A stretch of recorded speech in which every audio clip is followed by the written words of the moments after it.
Time right now is 6:48. Back here with your Smart Start for Thursday and breaking updates. A postal worker shot outside the post office facility on Jefferson Road in Henrietta. We are working to learn how that person is doing, and authorities are doing their hard work, investigating what led up to this shooting and where that suspect might be. Ron Spitzer is live at that scene this morning. She's gathering all the latest details from those investigators. Ron, what do you have?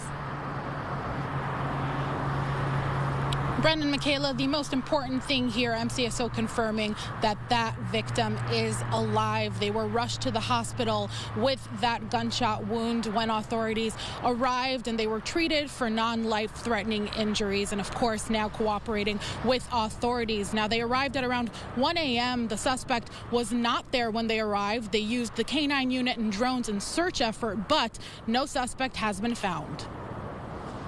This is very much an active investigation right now. We're continuing to process the scene. We're going to work on this scene as long as we need to get all the information and gather up all the evidence that we need. Now, the victim is cooperating with authorities as they work to piece together what happened, interviewing witnesses and looking through that drone footage. As of now, that USPS hub is open to workers and Jefferson Road is open to traffic. For now, reporting, Ron Spitzer, News 8. Ron, thank you. Once we hear more again from the Sheriff's Office on any new developments and possibly an ID or capture of the shooter, we'll share that with you midday on air News 8 at noon and online throughout this case at rochesterfirst.com.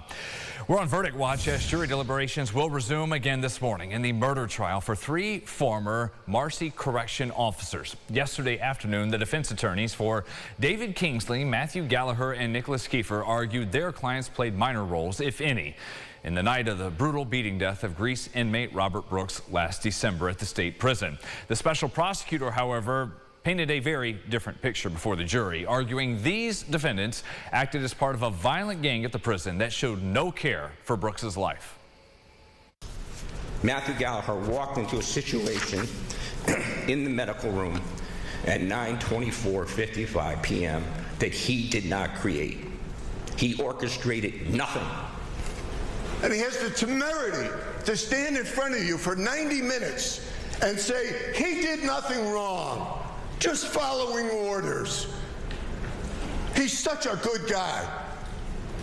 Leg iron award for him, pepper spray award for him, and God only knows what for Mr. Kingsley, who also did nothing wrong, ripping a guy's throat off. The victim's father, who's been in court through all this, says he still can't bring himself to watch the video of his son's beating. He is awaiting the outcome of the trial with everyone else, and he's also been calling for systemic change within New York's criminal justice system. The jury deliberates again at 10 o'clock in Utica. Also today, sentencing for the man convicted of shooting a young man to death nearly 3 years ago in Rochester. On December 13th, 2022, police say that around 30 people were at an Airbnb rental on Illinois Street to film a music video when a group arrived to confront someone about a stolen gun. Police say there were 20 gunshots total. 5 men between the ages of 19 and 30 were hit, and 24-year-old Jakeem Douglas was killed. Investigators say 33-year-old Martin Gibson was the primary suspect, but the investigation did stall for nearly 2 years. Gibson eventually apprehended. He pled guilty to manslaughter, and his sentencing is today at 9:30. Also on the court docket, a 27-year-old man is going to be sentenced after he admitted to accidentally shooting and killing someone inside a home on Rialto Street last year. Police say Markel Miller was on the 2nd floor of the home carrying a rifle in July 2024 when he accidentally pulled the trigger. The bullet flew right through the floor and hit 24-year-old Aaron Harrell in the head. The victim died days later at the hospital. Police say the two did know each other, and the victim was a guest at the home when the shooting happened. Miller pled guilty to manslaughter and gun charges. He is in court for the sentencing at 10 o'clock. Your sunrise traffic here at 6:53. We have been on top of that investigation, the shooting in Henrietta at the post office. We know that Jefferson Road, everything is open. Traffic's moving along there. Elsewhere around Rochester, the view from our Greater Rock Sky Eye. There are no accidents on our list. Not seeing anything that would be slowing you down if you're about to head out in the next 5 minutes. Well, growing questions about New York's energy grid arise, its infrastructure needs, and the ability to meet the demand for more electricity, especially in places like Ontario County. The leaders there say they are very worried there is not enough power for new developments. The New York Independent System Operator oversees the state's electrical grid, and it is one of the oldest in this nation. In its latest comprehensive reliability plan, also known as a CRP, it's a compilation of surveys that were put together that encourage action to be taken within the next 10 years to improve the electrical infrastructure for current New Yorkers as well as all those who want to build a life here. Well, local leaders, again there in Ontario County, say that these concerns are at the forefront when they think about the projected development in this area for the next decade. Energy demands are changing. I mean, we're trying to electrify lots of buildings and infrastructure, which is all well and good. We just need to make sure that we have the electricity to be able to do so. It was a good reminder of the investments that need to be made to help us in our region in particular realize the growth that we're trying to have happen here. And in the study, Rochester is classified within the central New York zone, one of the largest areas of concern for that system operator. Also included a projection of what the demand for electricity may look like over this time frame, and it's a stark contrast in what we normally see seasonally. So there's a lot to break down here, of course. So if you'd like more information, we have that full report for you to read at rochesterfirst.com. A lot to break down with the Sabres, too. Opening up this new season with 3 straight losses and a total of 2 goals. Fan base was bracing for yet another season with no playoffs.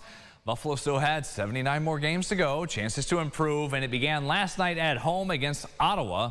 Buffalo was down in the second period 2-1, and shorthanded here, Zach Benson shot saved, but passes the puck out to the crease to Ryan McLeod to tie it up at 2-2. That would open up everything for Buffalo, the floodgates. 4 minutes later, Alex Tuck on the rebound, Sabres in front. 89 seconds after that, Jason Zucker would be all alone on the skate and shoot, gets a power play goal. 2 minutes later, another power play score from Zucker to make it 5-2. The Sabres would go on to win in dramatic fashion 8-4, picking up that first win on the new season. You got that. You feel good for another 24, 48 hours or so there for Sabres fans.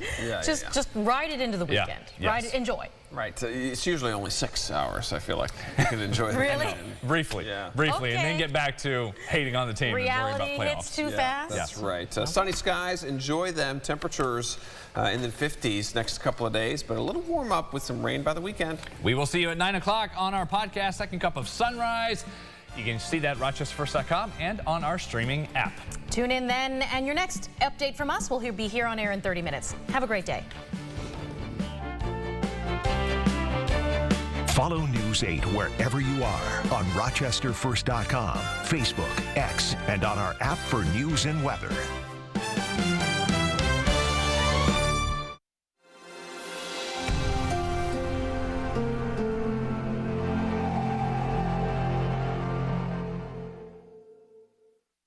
Get the Rochester First streaming app today for everything you love from News 8 On Demand, plus exclusive shows you won't see anywhere else. Search ROC and download for free on Roku, Amazon Fire, and Apple TV.